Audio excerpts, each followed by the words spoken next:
Hi, I'm Moonrock. I'm an Overwatch coach, and this is an Overwatch guide. YouTube portrays the PC version of Overwatch as the default way to play. While consoles offer an equivalent experience, the promise of playing with current and future pros leads many to switch from console to PC. If you're like me, PC mechanics were difficult to adapt to at first, but in this video we'll talk about 5 things that will help simplify your transition from console to PC. We'll talk about graphics settings, ergonomics, sensitivity, and aim training.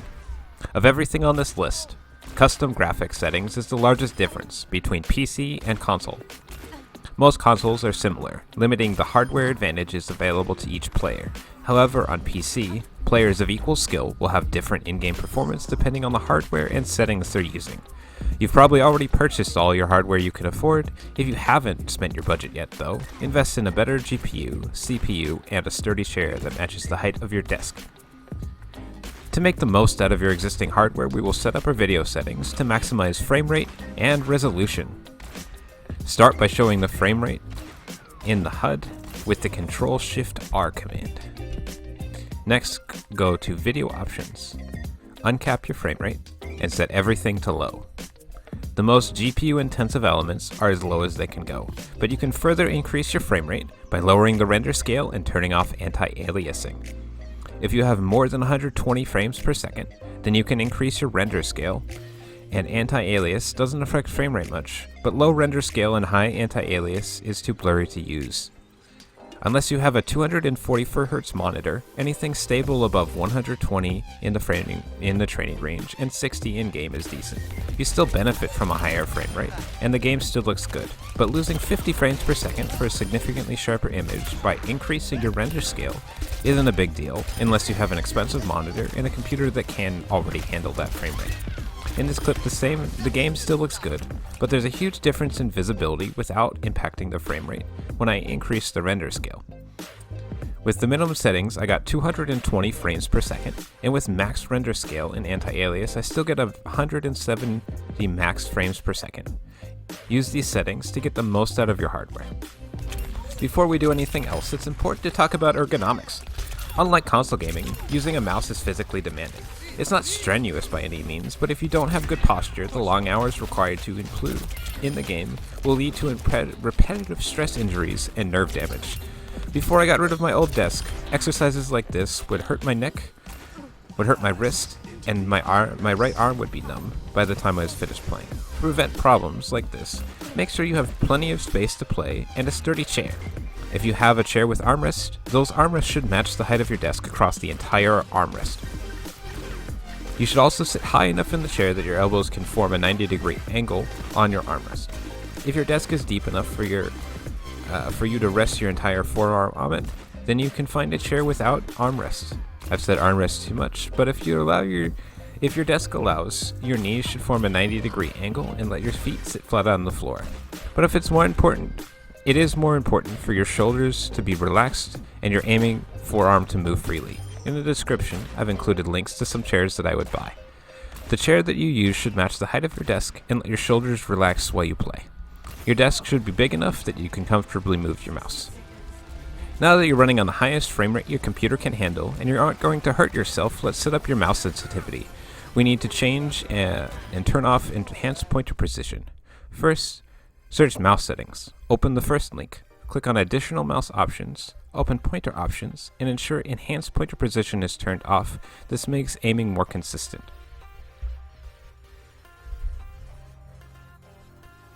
Next, we need to set up our sensitivity for the next 10 to 20 years of gameplay. We want to use the lowest sensitivity our game space allows. Use either your desk, your mouse pad, or your wrist range of motion as a reference. Set your crosshair on a stationary reference point in game. Place your mouse on the extreme of your range of motion and slowly drag your mouse to the other extreme. Your sensitivity is reasonable if you can still see the reference point on your screen and you don't complete more than 150 degrees or 450 degrees with a full turn. The default for Overwatch is 15. This sense is way too high for arm aiming, but if using your wrist, it's a little bit low. If you have space on your mouse pad, consider lowering your sensitivity, allowing you to turn around using your arm and make fine adjustments with your wrist, saving your wrist for more important activities. Using ratios, you can estimate your mouse distance to 360 distance and change it to an appropriate value. Once you have your number in-game, stick with this number. There are other videos dedicated on refining this sensitivity in other games or if you change hardware, but don't change your sensitivity in Overwatch unless you struggle to complete any of the training exercises following in this video after 1 month of practice.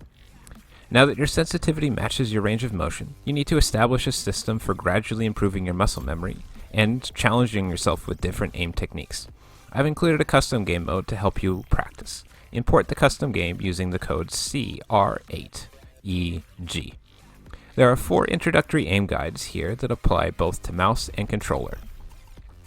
We'll cover 90-degree turns, as well as 180-degree turns in one exercise. We'll cover mouse movement, we'll cover trigger timing, and we'll cover mirroring. In this exercise, line yourself up with this sticker on the left and this stud in front of you. We're going to be doing 90-degree turns and 180-degree turns using these reference points. Make turns slowly and keep your eyes on the next target. By turning right, keep your eyes on the right of your screen. When turning left, keep your eyes on the left of your screen until the target appears.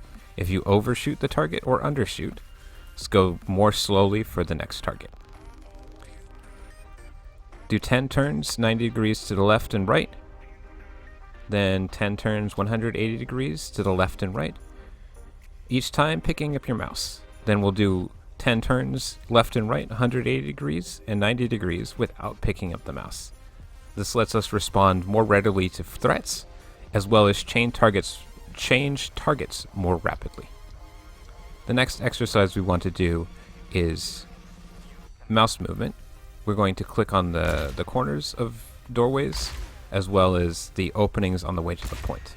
Again, keep our eyes on the next target and move slowly at first. Over the first couple months, you'll move very slowly, but as time progresses, you will increase your mouse speed without losing accuracy. Move into the doorway you're just shooting, and aim at the next doorway. As you move to the corresponding doorway, keep your crosshair on the last corner that you used and walk your way forward. Do your best to trace the line and click on each corner. When you get to the point, I've included a bot script. You can look at the ground and press F to create a new bot. There are 5 different heroes you can choose from, each with a different ammo type. mcree is hit scan, Zenyatta is fast projectile, Torbjorn and Lucio have slow projectiles, and then we have Mei for a delayed projectile. The following 2 exercises will give you an effective, easy shot accuracy. You can use the information in the description for scoring. Spawn the bot, put your crosshair somewhere in the middle at head height, and count the number of shots you do. In this one, I have about a 50% accuracy. Normally I have a much higher for this exercise. It's important to keep your eye on the target and only pull the trigger when it's in the center of your crosshair. Sometimes the bot will stray farther than you expect. You can move your crosshair a little bit to compensate, but try and keep it as smooth and prevent your crosshair from moving as much as possible. In this exercise, we want to match the bot's strafe, put your eye on their head, and then move your crosshair smoothly to match the bot's head or lead the target. The faster you move your crosshair, the more shots you can get in, but if you move your crosshair too much, you may lose track of the target. Again, count the number of shots and compare it to the total number in the description.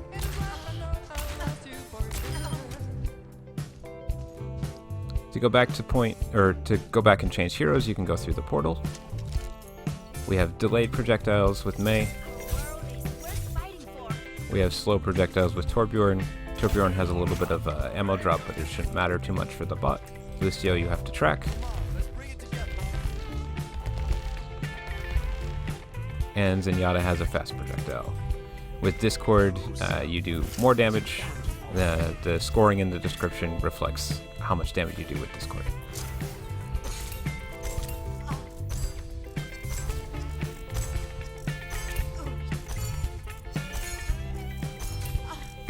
Over the last 2 years I've spent practicing mechanics. The following clip isn't insane gameplay, but it does show the level of comfort I've developed with headshots and tracking moving targets. While mechanics take time, there are things that you can do in the meantime to rank up faster than simply improving your aim. In order to climb, I know I need to increase my actions per minute, use cover more effectively, and take better angles for my ultimate.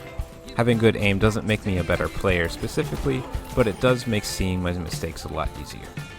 Thanks for watching, leave a comment for what guides you'd like to see next, and subscribe with notifications on to stay up to date. If you're considering buying a chair, also consider one of the affiliate links below. It helps me out. I get about 10% if you purchase, and it doesn't cost you anything extra besides just whatever you were going to buy in the first place. Thanks for watching.